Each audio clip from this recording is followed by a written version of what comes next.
Vamos dar aqui continuidade à nossa escola dominical. Mas antes de dar continuidade à nossa escola, eu sei que muitos ficaram com dúvidas, né, a respeito do Catecismo Maior de Westminster, com respeito à resposta 99 e com o último item, o item 4, né, que diz assim, aqui falando sobre os 10 mandamentos, né, sobre as regras que devem ser observadas para a boa compreensão dos 10 mandamentos. Então, como é que eu vou entender os 10 mandamentos? E como é que eu vou entender para aplicar a minha vida? O quarto aqui, irmãos, precisa um pouco mais, que a gente exige um pouco mais da nossa mente, do nosso raciocínio, não é? Se nós temos conhecimento da Escritura. Ele diz assim, que uma mesma coisa, ou o quarto, que onde um dever é prescrito, o pecado contrário é proibido. Isso aqui está claro, não está? Não matarás. Ele está dizendo o que aqui? Qual o pecado aqui? O assassinato. Então, ele mostra aqui, né, o dever e mostra aqui o que é contrário, não é, ao mandamento. Não matarás. O que é contrário? Você matar. Então, essa é a lógica, né, que está dizendo aqui o que é. Ele está falando aqui de quê? Da retribuição, da compensação e da retribuição. Então, a lei de Deus, irmãos, ele tem esse caráter. Né? Ela compensa e retribui. Compensa se você fizer cumprir. Qual é a retribuição? Você cumpriu, você fez o seu papel. E se você não cumprir, qual é a retribuição? Vem o castigo, vem o juízo. Vamos seguir aqui. Onde um pecado é proibido, o dever contrário é prescrito. Não matarás. Qual é o pecado aqui? Você matou. O que é que está prescrito na lei? Não matarás. Então, ele inverte aqui o raciocínio. Deu para entender?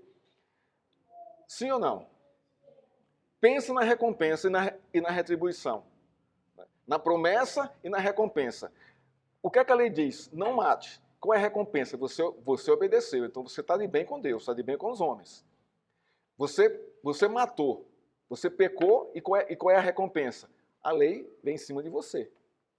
Então, deu para entender? Então, o mandamento, ele tem esse entendimento. Não é? Ele prescreve e na sua prescrição, né, há uma recompensa. Se você cumprir, tudo bem. Se você não cumprir, vem também a recompensa. Vamos seguir aqui. Assim como onde uma promessa está anexa, a ameaça contrária está inclusa. A promessa. Né? Abra lá em Deuteronômio 26. Né? Aí tem o que lá? As bênçãos e as maldições. O que são as bênçãos? São as promessas, se você cumprir a lei. E qual é aqui a ameaça contrária? Se você não cumprir a lei. As bênçãos e as maldições. Então funciona assim a lei de Deus. Não é? Esse capítulo aqui, eu não sei se é o 26 ou se é o 22. Né?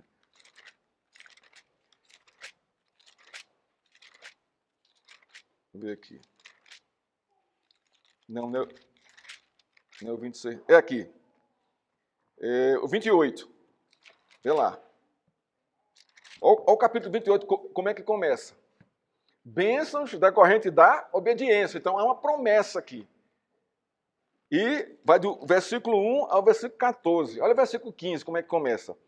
Castigos decorrente da desobediência. A promessa, e se você quebrar a promessa, vem a consequência, vem o castigo. Deu para entender como é que funciona a lei? Então, o que é que a lei diz? O que é que a lei diz? Não adulterarás. Você está de bem, você está recebendo a recompensa da sua obediência. Uma vida tranquila, com a sua família, com a sociedade. Você adultera. Então, o que é que vem? A ameaça, vem a maldição sobre a sua desobediência. Isso é batata. E assim funcionam os princípios de Deus. Dessa forma. Então, toda vez que a gente desobedece, irmãos, as consequências vêm literalmente. A lei está dizendo isso. Deu para entender? Não. O cumprimento e as recompensas. O descumprimento e a recompensa. Uma coisa e outra. É isso que o item 4 aqui está mandando a gente observar. para que eu, observando isso, eu zele pela minha obediência. Porque se eu desobedecer, irmãos, é sempre assim, Deus sempre recompensa na obediência e na desobediência. É o princípio da recompensa, da colheita. Você planta, você colhe aquilo que você planta. É a mesma coisa, o mesmo princípio. Se eu plantar maçã, eu vou colher o quê? Eu vou colher maçã. Se eu plantar figo, eu vou colher figo. Então, se eu plantar violência, o que é que eu vou colher? Violência. Não tem como. Se eu plantar desavença, o que é que eu vou colher? Desavença. Se eu plantar fofoca, o que é que eu vou colher? O castigo, a recompensa da minha fofoca, o juízo. Então, é assim que funciona a lei de Deus, para todo mundo. Para mim, para você e para todo mundo que está lá fora. Porque mesmo os que não são crentes estão debaixo da lei de Deus, irmãos. De uma forma ou de outra. Ninguém escapa da lei de Deus. Ou crente ou descrente, ninguém escapa. Ninguém escapa, irmãos. Não é? Porque as pessoas que não conhecem a Deus, quando fazem a coisa certa, são recompensadas? Porque elas merecem? Não. Mas por quê? Por causa da fidelidade da lei de Deus. Olha como Deus é fiel. Então, vamos supor aqui, o ímpio prospera. Né? Agora, por que ele prospera? Porque ele é honesto no trabalho, ele é fiel com seus impostos. O que é que vai acontecer aí? Automaticamente, ele vai prosperar por causa da lei de Deus. Não porque ele merece, mas porque Deus está sendo fiel à sua lei. Então, a lei de Deus, irmão, não é só para a igreja, não é só para os crentes, é para todo mundo. Para todo mundo que se submete a ela. Não é? Deus deixou 3 mandatos. Lá em Gênesis, um mandato espiritual, um mandato social e um mandato cultural. Todo mundo vive sob esses 3 mandatos culturais de Deus. Ninguém foge deles. Ninguém foge dele. Mandato espiritual, você vai adorar alguma coisa. Logicamente que a Bíblia manda a gente orar a Deus. Mas quem não conhece a Deus está adorando alguma coisa.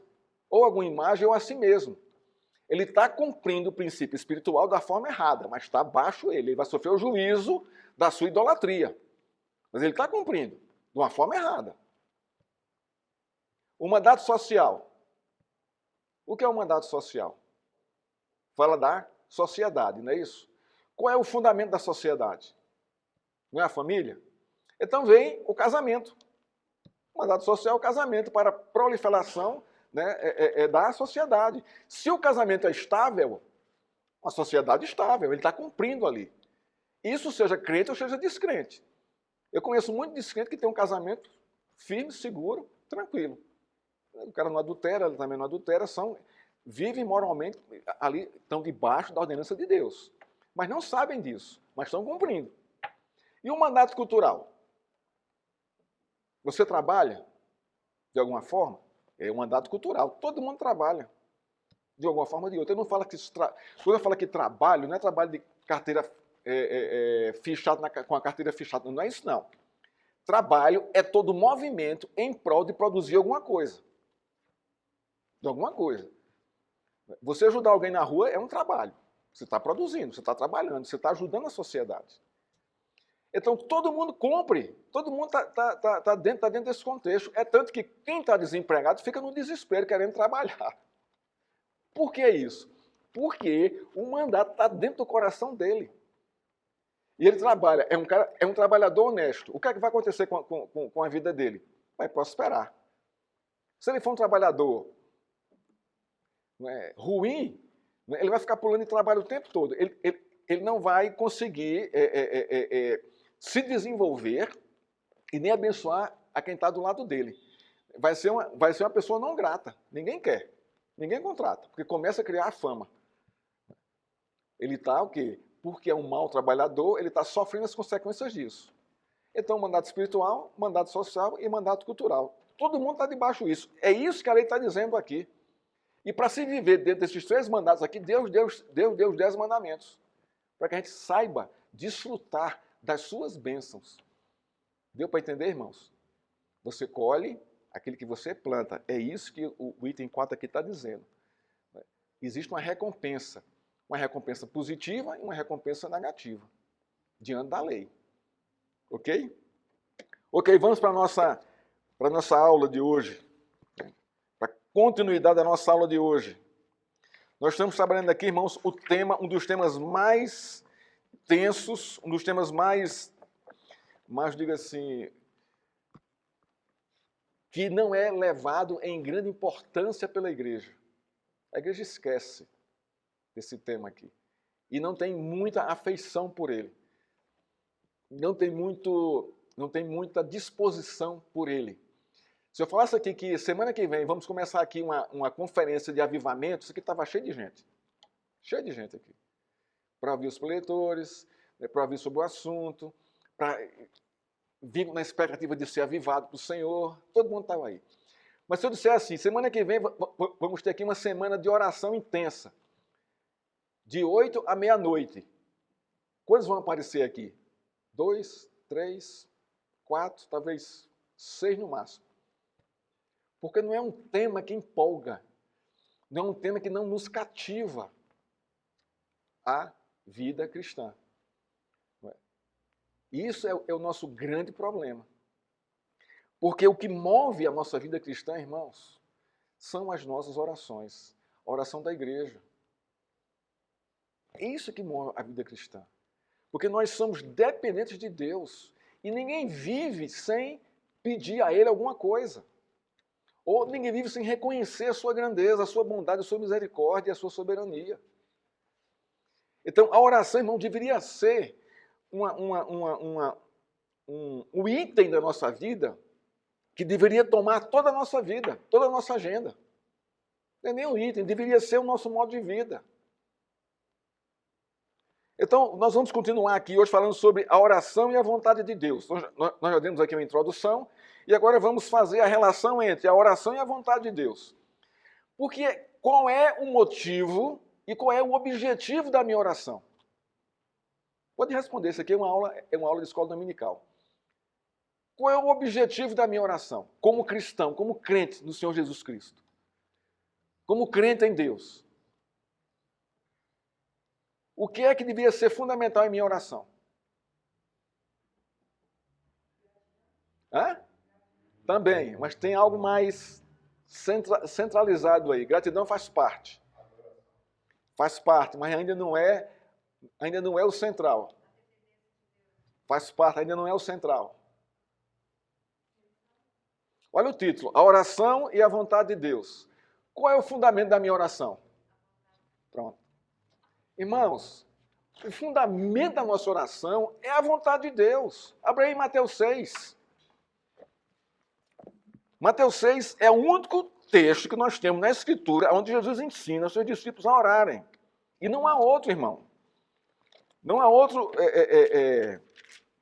não há outro texto que fale, não é, de Jesus ensinando a seus discípulos a orarem por uma necessidade dos próprios discípulos. E aí é que está o contexto. A oração que está aqui, né, que a gente chama de oração do Pai Nosso, não é, ela não é para ser repetida. Mas aqui está o fundamento de como deve ser a nossa oração diante de Deus. E olha como ele começa. Primeira coisa aqui da oração. Pai Nosso que estás nos céus. Qual é o primeiro indicativo aqui? Eu estou orando para quem? Para meu Pai. Esse aqui é o ponto. Onde é que ele está? Ele está onde? No céu. Porque é o lugar da sua habitação. Não é? Então, esse aqui é o primeiro ponto. Eu vou orar ao meu Pai. Então, eu estou me colocando como filho. Não é como um estranho. Não é como alguém ausente, alguém que não conhece a Deus. Mas é como aqui como filho. E olha a primeira colocação que Jesus faz aqui. Santificado seja o teu nome. Primeira coisa aqui, ele é meu Pai, ele está no céu, mas ele é santo. E eu tenho que reconhecer isso, santificando-o por meio da minha vida, como filho dele. O meu Pai é santo. Santo quer dizer o quê, irmãos? Ele é separado de todas as coisas. Ele é único. Ele é único. Ele não se mistura. Então, é algo bem específico aqui. Eu estou orando a meu Pai, que Ele é santo. Então, isso já me atinge profundamente. Por quê? Porque eu não sou santo como Ele. Porque ainda habita em mim o pecado. Então, isso já me coloca numa posição de quê? De humildade e humilhação. E em gratidão. E em adoração. Por quê? Porque ele está aceitando a minha presença diante dele. Isso aqui é o primeiro ponto. Isso aqui é a introdução do quadro. Aí vamos lá. Agora vamos ver o que é que eu vou pedir a Deus. O que é que eu vou orar? Por que eu vou orar a Deus? Reconhecendo que Ele é meu Pai, que Ele está no céu, que Ele é santo. O primeiro pedido aqui é: venha o teu reino. Olha só. Não é a minha vontade, não é o meu desejo, não são as minhas necessidades a princípio. Mas é reconhecer a necessidade do reino dele vir à minha vida, consumir a minha vida, ser o meu foco central. Venha o teu reino na minha vida. Esse é o meu pedido maior. Essa é a minha necessidade maior. E o que é o reino de Deus, irmão? Onde é que está exposto o reino de Deus? Em sua palavra, em sua doutrina, em sua lei, nos seus mandamentos, nos seus princípios. A questão aqui é essa. Por isso que Tiago diz que, lá Tiago 4, 2 e 3, diz assim, ó, não, nada tendes porque não pedis, e não recebeis porque pedis mal, para esbanjares em vossos próprios prazeres. Ah, Senhor, eu queria uma BMW. eu queria uma viagem ao redor do mundo. Então você começa a fazer. Isso não é errado, não. Mas veja só. Mas qual é a motivação, qual é a intenção disso? Não é? Você quer esbanjar, irmãos. Não é outra. Isso faz parte do reino de Deus, não é? Irmãos, qual é o principal motivo de nós clamarmos pelo reino de Deus em nosso coração? Qual é o principal motivo? De que a minha vida seja uma proclamadora do seu reino, para alcançar os outros. Olha o segundo pedido aqui. Seja feita a tua vontade. Está falando da vontade de quem aqui? Sua? Minha? Em hipótese alguma. Primeiro vem o teu reino. Segundo, seja feita a tua vontade, assim na terra como no céu. Olha só a ligação aqui. Vem de lá para cá, não daqui para lá. Você já orou por isso, irmãos? Senhor, seja feita a tua vontade em minha vida. Seja feita a tua vontade assim na terra como no céu em minha vida. Aí você diz, mas, pastor, qual é a vontade de Deus? Onde é que eu posso entender a vontade de Deus? Como é que eu posso ter acesso a ela? Mais uma vez, na sua lei, na sua palavra, na sua doutrina, nos seus princípios. Está ali exposta. Você está vendo como a gente precisa conhecer a Escritura? Se você olhar as orações lá de Salomão, né, quando ele inaugura o templo, né, ou as orações dos profetas, né, que intercederam por Israel, né, você pode pegar o livro de Salmos, aí você vai ver muita oração ali prescrita. Observe as orações, todas fundamentadas na Escritura, sem exceção. E todas pedindo pela vontade de Deus, sem exceção. Não tem erro aí. Não tem erro. Não tem erro. Eu não estou dizendo com isso que a gente também não vai orar pela nossa própria vida. Vai ter espaço para isso aqui, vai ter momento para isso aqui. Mas a princípio, irmãos, o foco da nossa oração é sempre a vontade de Deus, o seu reino, a sua vontade. Por quê, irmãos? Por quê? Abra lá em Romanos 12. Romanos 12, capítulo, versos 1 e 2. Mais ou menos o capítulo 2. O verso 2, quer dizer, de Romanos 12.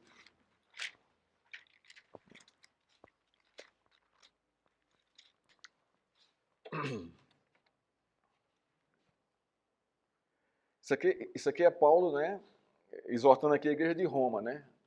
já no final da sua carta aqui, né, aqui falando da aplicação da doutrina, né? Olha só como olha como é interessante isso aqui. No capítulo 12 aqui, verso 1 e 2. O meu foco vai ser o verso 2, mas eu vou pegar do verso 1 aqui. Portanto, irmão, você está falando para a igreja. Pelas misericórdias de Deus, peço que ofereçam o seu corpo como sacrifício vivo, santo e agradável a Deus. Olha só. Como é que eu vou oferecer, irmãos, o meu corpo, a minha vida? Aqui ele fala aqui da vida total, da totalidade da vida, né? Mente e corpo, né? Tudo junto aqui. Como é que eu vou oferecer a Deus? Em sacrifício, né, agradável ao Senhor. Por meio de quê? Das minhas orações e do meu testemunho. Não tem como aqui. Agora, olha o verso 2. E não vivam conforme os padrões deste mundo. Como é que eu vou viver fora dos padrões do mundo? Senhor, venha o teu reino, seja feita a tua vontade em minha vida. Não combine isso aqui lá com a oração de Mateus 6? A aplicação aqui. É justamente isso que Paulo está dizendo aqui, está mostrando aqui. Ele vai continuar aqui. Mas deixem que Deus os transforme. Por meio de quê? Da sua vontade, da sua palavra, do seu reino, dos princípios do seu reino. Pela renovação da vossa mente, do vosso entendimento, em algumas traduções. Então nós precisamos entender, irmãos, né, o reino de Deus e a vontade de Deus, né, para poder a nossa mente ser renovada. E sabe qual é a coisa mais difícil na nossa vida? Né? É mudar a nossa cultura. Quando eu falo nossa cultura, não é a cultura aí fora, a cultura pessoal. A cultura lá de dentro, que nós nos acostumamos a viver com ela, a nos alimentar dela. Como é difícil a gente abandonar pecados, né, ou pecadinhos que estão lá, que a gente gosta de conviver com eles. Como é difícil isso, irmãos? Isso é cultura, nossa cultura. Abandonar esses pecadinhos lá dentro, que a gente não confessa para ninguém, mas a gente se alimenta deles. E aqui vai, qual é o propósito disso? Olha só. Venha a mim, Senhor, o teu reino e a tua vontade. Agora, olha só o propósito disso aqui. Para que possam experimentar qual é a boa, agradável e perfeita vontade de Deus. Então, quando eu oro pela vontade de Deus em minha vida, eu estou orando por algo que é agradável e boa para a minha vida. Deu para entender aqui já a aplicação lá de Mateus 6? Então, irmãos, a oração, né? Agora vamos lá voltar para Mateus 6. A oração, ela é fundamental em nossa vida. Fundamental. Então aqui foi nossa relação com Deus. E olha que tudo aqui tem a ver conosco. O efeito aqui é em nossa vida. Não é na vida de Deus. É para a nossa vida aqui. Agora, olha aqui o verso 12. Como é que eu devo me colocar diante de Deus? O verso 11 aqui. Aí começa aqui os nossos pedidos. No verso 11 aqui. O pão nosso de cada dia nos dá hoje. O pão nosso de cada dia nos dá hoje. Deus sabe que nós precisamos do nosso pão diário todos os dias. Mas a oração manda pedir pelo dia de hoje. Não é pelo dia de amanhã. Então, a nossa oração, irmãos, ela vai ser diária, porque a nossa necessidade é diária. Eu vou fazer meu estoque de oração. Senhor, eu vou orar, hoje é segunda-feira. Eu vou orar, Senhor, pela terça, quarta, quinta, sexta, sábado, domingo. Então vamos lá. Não deixa faltar meu pão sexta. Então você começa. Não é assim que funciona. Deus não trabalha em atacado, irmãos. Ele vai dia a dia, porque a nossa necessidade é diária. Ele promete aqui o pão de cada dia, mas a gente precisa orar por ele. E depender dele. Aqui é pura dependência. Dá-nos. Né? Dá-nos hoje. É uma dependência diária. É uma permanência diária aos pés de Deus, pedindo por isso. Por quê? Porque a sua vontade é boa, agradável e perfeita para a minha vida. A gente já viu isso aqui agora em Romanos 12, 2. Aí vem aqui o segundo pedido. Depois do pão, né? Perdoa as nossas dívidas, assim como nós também perdoamos os nossos devedores. Isso aqui, irmãos, para muito cristão, é um calo. É um calo isso aqui. Você perdoar, você pedir perdão e perdoar, é difícil para muita gente. Isso não é fácil, não. Principalmente pedir perdão. Porque você vai baixar a guarda, mesmo você tendo razão. A Bíblia não diz assim, olha, se você tiver razão, você perdoe. Mas não precisa pedir perdão. Ou, se você é culpado, vá lá e peça perdão. A Bíblia não está dizendo isso. Tem isso aqui hora nenhuma. A ordem aqui é pedir perdão e perdoar. E perdoar. Irmãos, perdoa nossas dívidas. Nós temos dívidas para com quem?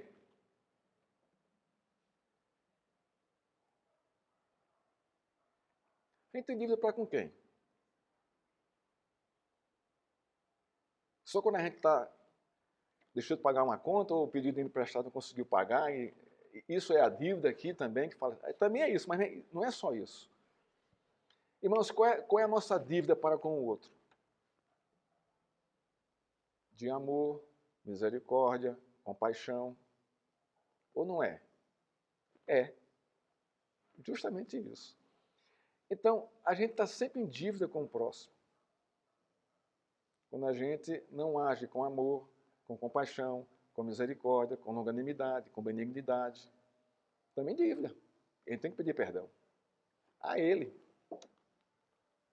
Ah, mas pastor, me tratou mal, sabe, provocou sabe, pisou, sabe, me humilhou, Não interessa. Você tem que perdoar. Não interessa. Por quê, irmãos? Qual é o princípio do perdão? É a sua vontade? São as suas emoções? É a sua justiça própria? É o seu ego que foi magoado, o seu orgulho que foi tocado lá? É isso? Olha para a cruz. Olha para a cruz de Cristo. Você merecia perdão? Sinceramente falando, irmão, você merecia perdão? Não, não merecia. Não merecia, não. Porque nós, como pecadores, irmãos, nós confrontamos a santidade de Deus todo o tempo, toda hora. E Deus nos perdoou.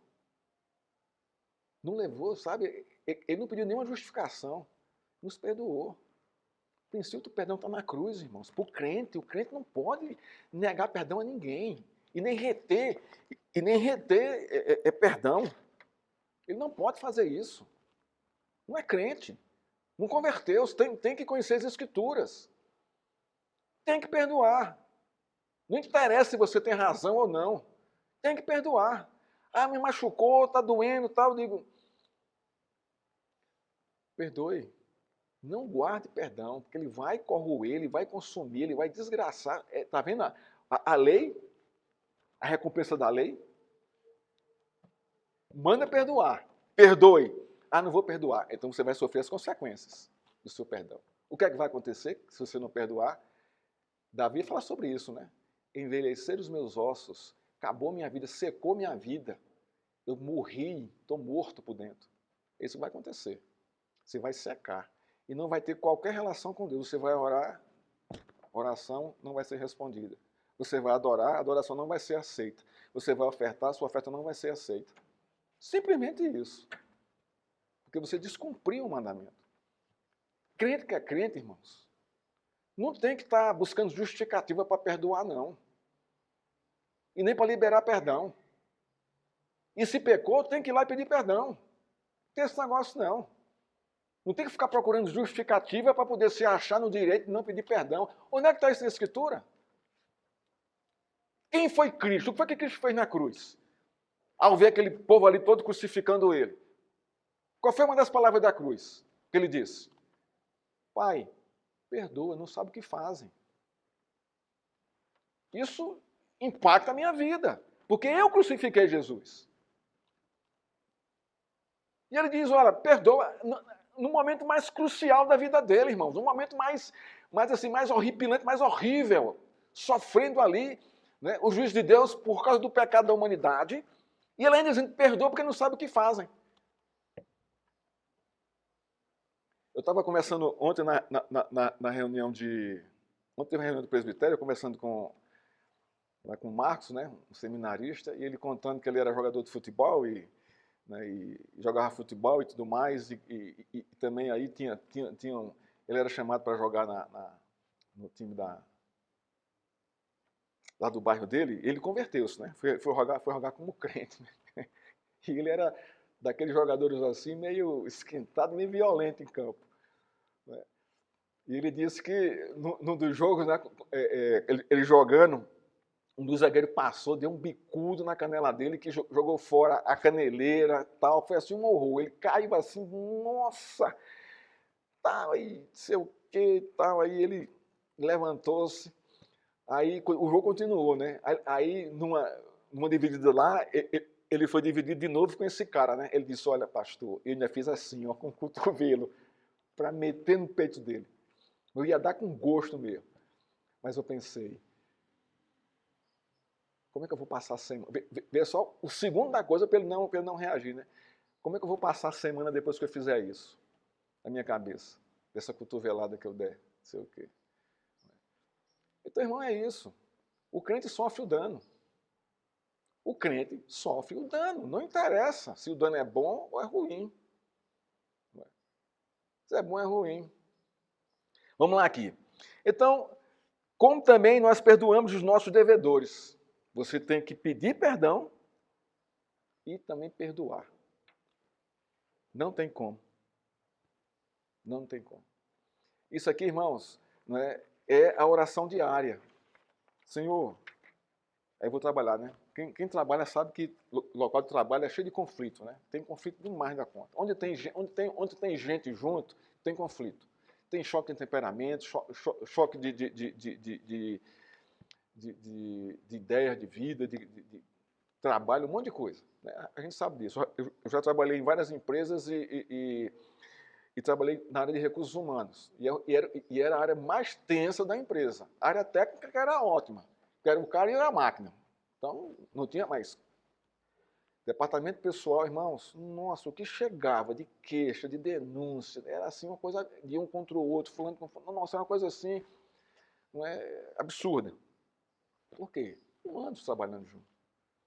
Era choque de temperamento, era o diretor que era muito chato, era o gerente que era grosso, que era não sei o quê. Então tem de tudo.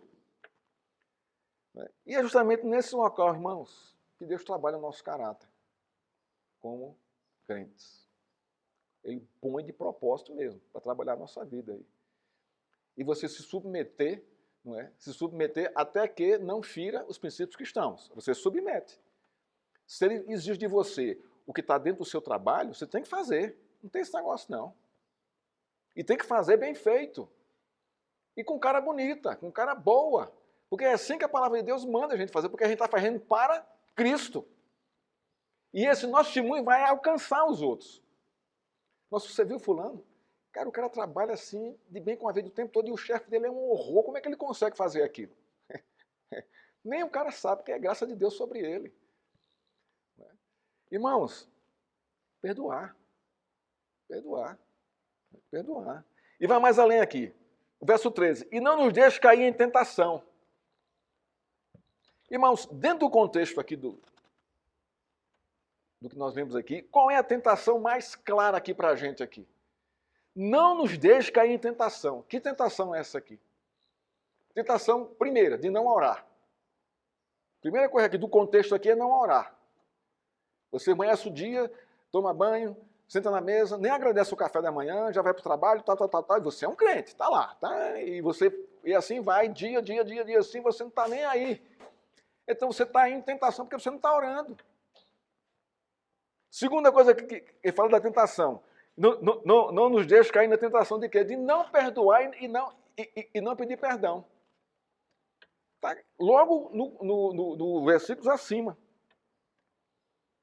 Livra-me de todo mal. Que mal? O diabo aqui Também. Mas qual é o mal aqui em relação ao contexto do texto aqui?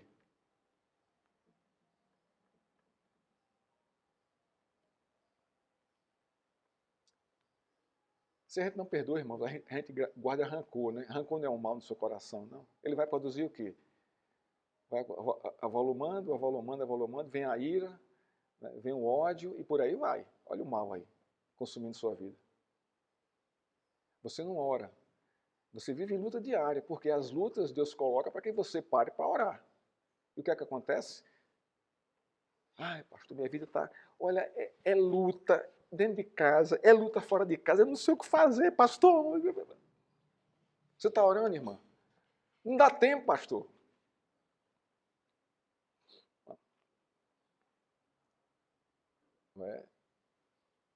É bom você rever isso aí. Tem que ter um tempo para isso. Tem que ter um tempo. Você pode, né? Você ter ali 10, 15 minutos ali, você lê um salmo, Senhor, hoje é esse dia, abençoa meu dia no trabalho, abençoa meu dia em casa, me dá força, me livre de todo mal, toda tentação, não é? Principalmente dentro de casa. Onde é que você é mais tentado, irmão? Na rua? Não. Você é mais tentado dentro de casa. No relacionamento com a sua esposa e com os seus filhos. É onde a gente é mais tentado ali. É ou não é? Porque é assim comigo. De falar grosso, de falar alto, de gritar, de não fazer, de espizinhar. Pergunta aqui a ela. Ela vai dizer que sim. E é isso mesmo. E com o filho é a mesma coisa. Irmãos, oração. Oração é fundamental. Livra-me de todo mal, pois teve o reino, o poder e a glória para sempre. Então, ele termina aqui, né, nos chamando a atentar que nós somos chamados para o reino de Deus, para participar do seu poder e da sua glória. Então, vocês estão vendo como a oração ela é fundamental, irmãos, em nossa vida, na vida da igreja. Não é? Isso é cristianismo, autêntico, reformado, vivo. Orar pouco ou orar de forma errada são atitudes extremamente prejudiciais à nossa saúde espiritual, diz o autor aqui. Algumas pessoas argumentam, mas se Deus já sabe de tudo, então por que eu vou orar? Você não já pensou assim? Já. Você não já relaxou a oração por causa disso? Já. Deus é soberano, Ele sabe de tudo, Ele sabe da minha vida, então por que eu vou orar? Por quê, irmãos? Por quê? Por que você deve orar? Deus lhe conhece totalmente, por dentro e por fora, hoje e nem no futuro, e o seu passado todo. E o seu futuro todinho está diante dele. Mas por que eu tenho que orar? Me dê pelo menos 2 motivos. Dependência. Muito bem. Outro. Muito bom. Dependência, relacionamento com Deus, aí comunhão, o que mais? Hã? Muito bem. Esse é o fundamento básico, porque Deus mandou. Simplesmente. Primeiro, porque é um mandamento bíblico. E ponto final. Não tem que se discutir aqui, irmãos. A gente acabou de ver aqui na oração aqui de Mateus capítulo 6. Portanto, orareis assim. Olha só. Deus mandou orar. É um mandamento. Eu, não quero, eu sei que Deus sabe da minha vida toda, do que eu preciso, do que eu necessito. Está lá. O capítulo 5 de Mateus fala sobre isso. Não é? Mas mesmo assim, ele manda que a gente ore. E o segundo motivo? Primeiro, porque Deus mandou orar. E o segundo motivo? Bíblico. Que nos alegra o coração. Deus ouve a nossa oração. Irmãos, quantas coisas você já recebeu, não é, vinda das suas orações? Não é verdade isso? A minha conversão, irmão, foi baixa muita oração da minha avó e minha mãe. Eu nem sabia que eles estavam orando por mim, eu nem estava nem aí, eu era um ateu materialista, nem estava nem preocupado com isso. E de repente, puf, Deus me derruba e me traz para Ele. Mas por quê? Havia oração pela minha vida. E eu creio que pela sua vida foi da mesma forma. Porque não há outro meio, não há outra maneira. Alguém está orando e intercedendo por você. Eu orou e intercedeu por você. Ainda hoje é assim. Você não ora pela sua família? Ora. Não ora? Ora. E deve continuar orando. E deixar que Deus faça a sua obra. Né?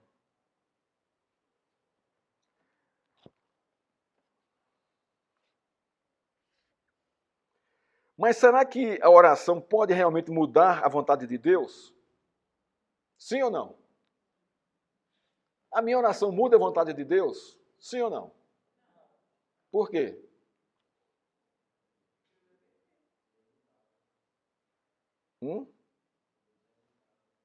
E o que mais? O que mais? Isso. Mas o que foi que a gente lê em Mateus, capítulo 6? Seja feita a tua vontade, assim na terra como no céu.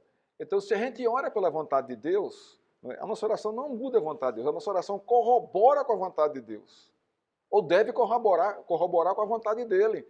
Deus, é como ele falou, é imutável, é soberano, ele não vai se envergar, não é, as nossas orações, porque muitas das nossas orações não tem qualquer nexo, não tem qualquer sentido com relação aos princípios do seu reino e da sua vontade. É como o Tiago diz aqui, irmãos, não tendes porque não pedis e quando pedis mal. Oração que sem sentido.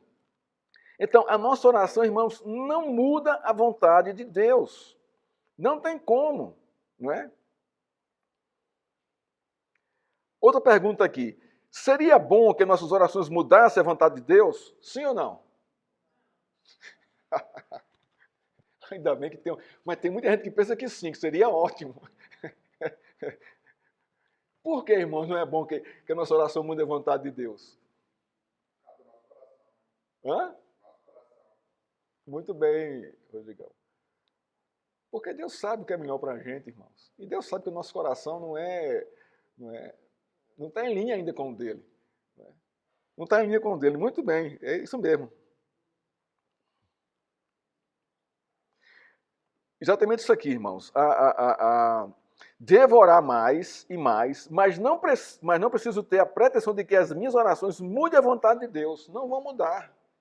Nós que vamos nos moldar à sua vontade, por meio das nossas orações. Por isso que muita coisa que a gente pede não acontece. Porque a gente quer mudar a vontade de Deus. Por exemplo, uma oração Senhor, sabe, muda a vida daquela pessoa que ela é horrível. Aí você começa a falar um monte de coisa daquela pessoa. Ela é isso, é isso, é isso, é isso, é isso, é isso. Então você está orando e pecando ao mesmo tempo. Deus vai ouvir essa oração? Não vai, irmãos. Porque a oração não é essa. Senhor, tem compaixão dela, tem misericórdia. Se for da tua vontade, muda o coração dela. Mas quando eu começo a orar por alguém, colocando adjetivos sobre ela, é fofoqueira, é maldosa, é ruim, é ruinenta, é mentirosa, essa oração nem sobe, nem sai, nem bate no teto e volta. Porque não vai. Porque você está orando e julgando a pessoa. Não é assim, irmãos. A gente sabe que a pessoa é assim. Porque nós também somos assim. Ela tem a mesma natureza que a nossa. A nossa está mudada. Mas não podemos cair em tentação e fazer a mesma coisa que ela pode fazer. A nossa oração é, Senhor, tem misericórdia e compaixão. Então, lança essa misericórdia, lança essa compaixão. E se for da tua vontade, converte o coração dela. Vamos lá.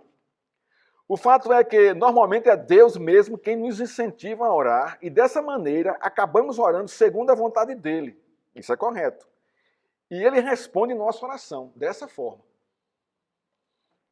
O que é que Paulo diz com o Espírito Santo?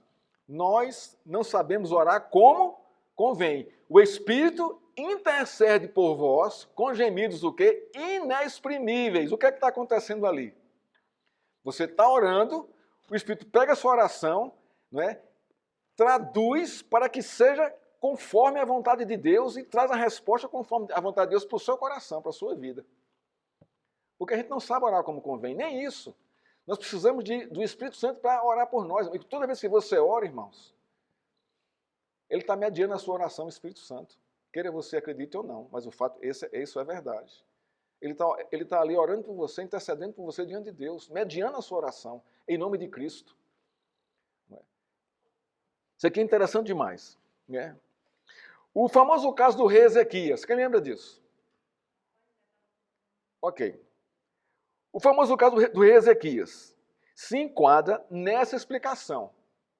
Deus motivou a ele a orar pela sua vida, e Deus já tinha um propósito de estender a sua vida por 15 anos, e Deus respondeu a sua oração porque ele fez a vontade, ele cumpriu a vontade de Deus. É assim que Deus faz com a nossa vida. Olha que coisa interessante aqui.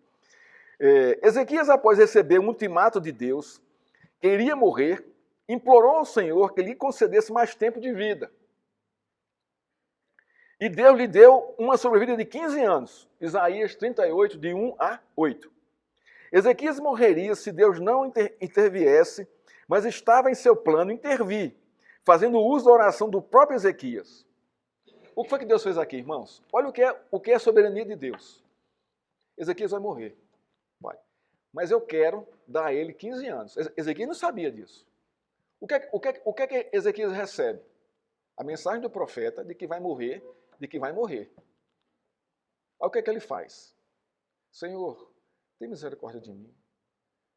Estenda um pouco a minha vida. Eu não quero morrer agora. Só que ele orou segundo a vontade de Deus. E Deus motivou a ele orar dessa forma e por esse motivo. E Deus vai e responde a oração dele. Por quê? Porque ele orou segundo a vontade de Deus. Mas ele sabia a vontade de Deus? Não. E como é que ele soube a vontade de Deus? Deus motivou ele a orar por esse motivo. O que é que eu quero dizer com isso, irmãos? Que Deus motiva em nossos corações os motivos que Ele quer que nós oremos para que Ele responda. Até isso, irmão, isso é graça. É sua soberania em nossa vida. É sua soberania em nossa vida. Quando a gente ora aqui por missões, quem colocou em seu coração orar por missões? Foi Deus, irmãos. Por quê? Porque Ele quer abençoar o povo do Congo, a família que está lá que a gente acabou de orar aqui, essa família que está em Portugal, está lá em Porto, pelas missionárias que estão aqui, Simônica, Cláudia, Joaquim, Elizabeth, Tabata. Isso é Deus nos usando para que a sua vontade seja feita na vida dessas pessoas, através das nossas orações. É a sua vontade, é o seu reino. Você está vendo? Você está vendo aqui? Então vamos lá. Mas Deus pretendia dar mais tempo a Ezequias e tinha determinado que ele se humilhasse e orasse. Olha que coisa interessante aqui, na oração. A nossa humilhação diante de Deus. Irmãos, a gente não pode chegar diante de Deus achando que a gente merece. Ah, eu sou justo, agora eu vou orar porque eu sou justo. Não é assim que funciona, irmãos. A gente acabou de ver aqui, Mateus 6,6.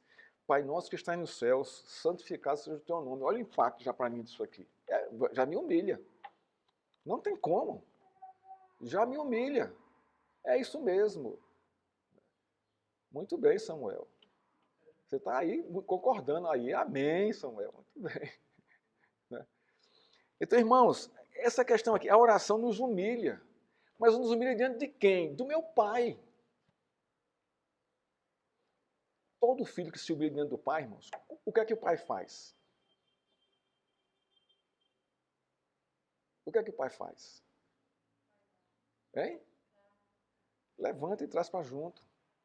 Isso aí, irmãos, isso é aplicado à nossa vida aqui, ao nosso dia a dia. Quando a gente repreende nossos filhos, quando eles se humilham, qual é a nossa atitude? Não é chegar junto e trazer de volta? Irmãos. E não é abençoar, não é perdoar, não é continuar abraçando e seguindo adiante e dando muita coisa que ele nem pede, a gente vai lá e dá, Deus faz com a gente também, a gente nem ora e Deus nos dá. Humilhação, irmãos, aqui não é algo assim pejorativo, não. A humilhação diante de Deus, irmãos, sabe, é algo que alimenta a nossa comunhão com Ele. Uma humilhação sincera, reconhecendo quem Ele é e quem eu sou, e que Ele é muito maior do que eu, e eu sou muito menor do que Ele, e que Ele sabe tudo da minha vida e eu não sei nada da minha vida ainda. É humilhação, irmãos. Ele é Deus, Ele é meu Pai, Ele é santo. E eu sou um simples mortal, humano, pecador. Então, puf! Humilhados diante de Deus. O que é que Deus faz? O que é que a palavra diz? Aquele que se humilha diante de Deus, a seu tempo Ele exaltará. É uma forma de nos relacionarmos com Deus, irmãos, com a nossa humildade e humilhação, no bom sentido, humilhação. Humilhar diante de Deus, Deus não vai dizer que você é um pecador, você é isso. Ele não vai fazer isso jamais com os seus filhos. Então, essa humilhação pejorativa que a gente vê por aí não é humilhação diante de Deus. Não é essa humilhação. A humilhação diante de Deus, irmãos, é humilhação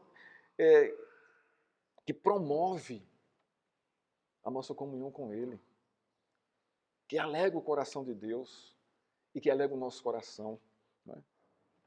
Em resposta, Deus atendeu o pedido de Ezequias. Não é? Tudo isso faz parte do decreto divino e em nada abala a sua imutabilidade. Porém, destaca uma forma impressionante o papel da oração no cumprimento do decreto de Deus. Olha só, até aí. Como Deus é gracioso conosco, irmãos. Eu não sei que horas são. Ainda falta aqui uns minutinhos ainda, né? Que horas tem aí, Tiago? 10h55? Então nós vamos parar por aqui. Semana que vem a gente vai ver aqui os cuidados com a oração e depois o modelo correto de oração. Existe um modelo correto de oração? Deus deixou assim um modelo correto de oração na Escritura? Sim, é o único que existe, Mateus 6, do verso 9 ao verso 13. Né? E ainda continua aqui a oração, irmãos, olha só. A oração de Mateus, a gente devia terminar no verso 15, não no verso 13. Olha o que diz o finalzinho dela. Olha que coisa interessante aqui. Olha só. Porque a gente vai se lembrar da confissão do item 4 de que regras devem ser observadas para a boa compreensão dos 10 mandamentos. Olha aqui. A quarta aqui vai ser aplicada aqui agora, o quarto item aqui. Olha o que diz o verso 14 de Mateus 6. Porque, se perdoarem aos outros as ofensas deles, também o Pai de vocês, que está no céu, perdoará vocês. Está vendo aqui a recompensa? O princípio e a promessa e a recompensa. Agora, vamos ver aqui o resto. O 15. Se, porém, não perdoarem aos outros as ofensas deles, também o Pai de vocês não perdoará as ofensas de vocês. Você colhe o que você planta. Você recebe o que você produz. Você está vendo como a recompensa aqui ela é para as duas condições. Se perdoar, eu sou perdoado. Se não perdoar, eu não sou perdoado. E triste crente que não perdoa, porque Deus não perdoa os seus pecados. Ele vai sofrer todos os juízos do seu pecado. Isso é cristianismo, irmãos. Isso é a vida prática de crente. Essa é a questão. E não tem como, se você é crente e dizer que não perdoa, você não é crente. Não é. Ou você não é convertido. Crente você é, que até o diabo é crente. O diabo crê, irmão. Crê e treme. Tem essa vantagem sobre a gente. Mas o crente que não perdoa, não tem como você acreditar que esse cara se converteu ou que essa pessoa se converteu. Não tem como. Não entendeu nada do Evangelho. A palavra não entrou no coração dele, Cristo não entrou no coração dele. É um coração travado, amargurado, preso, não é? Que quer vingança, quer revidar o que recebeu. Como é que pode ser crente desse jeito, irmão? Não é, quer dizer, ele é crente, que o diabo também é crente, mas ele não é convertido. Não é convertido. É muito sério isso aqui, irmãos. Vida cristã é muito séria. Porque, primeiro, vida cristã, você não vive no reino de democracia. Você não está na democracia. Porque a sua vontade é... Não, não é. Cristianismo, ele é um reino. Há um rei. Nós fomos chamados para um reino. Não é um reino democrático. É um reino. Tem um rei. Tem um senhor. E nós somos seus súditos. E ponto final. Só que eles não chamam essa comunhão com ele em seu reino. Mas nós não vivemos na democracia, não, sim, é a minha vontade agora. Não, é isso aqui. Ele fez isso comigo, eu não desculpo, eu não perdoo, acabou-se. Tá, Jesus, tudo bem? Não é assim que funciona. Você não tem esse direito no reino de Deus. Qual é o seu direito? É o direito que cabe a Deus. Você tem que seguir a sua palavra, a sua lei, os seus princípios e ponto final. Ponto final. Leia as cartas, irmão, do Evangelho. Tem carta, a carta de Pedro aqui é assim, não é? Então está aqui, se eu não perdoar, se eu perdoar, o meu Pai que está nos céus me perdoará. Está vendo a relação aqui? Agora, se eu não perdoar as ofensas daqueles que me ofendem, Deus não me perdoará. Por quê? Porque eu também estou ofendendo a Ele em não perdoar.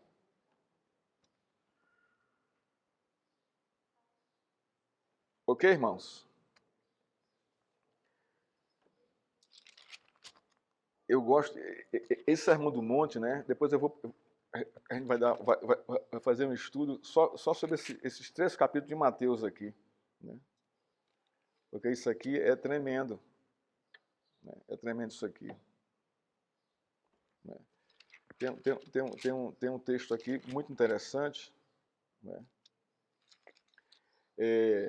Ele fala aqui, olha só, logo no comecinho, né? Do começo do Sermão do Monte, capítulo 5, né? Depois das bem-aventuranças, né? Ele vai dizer, vós sois o sal da terra.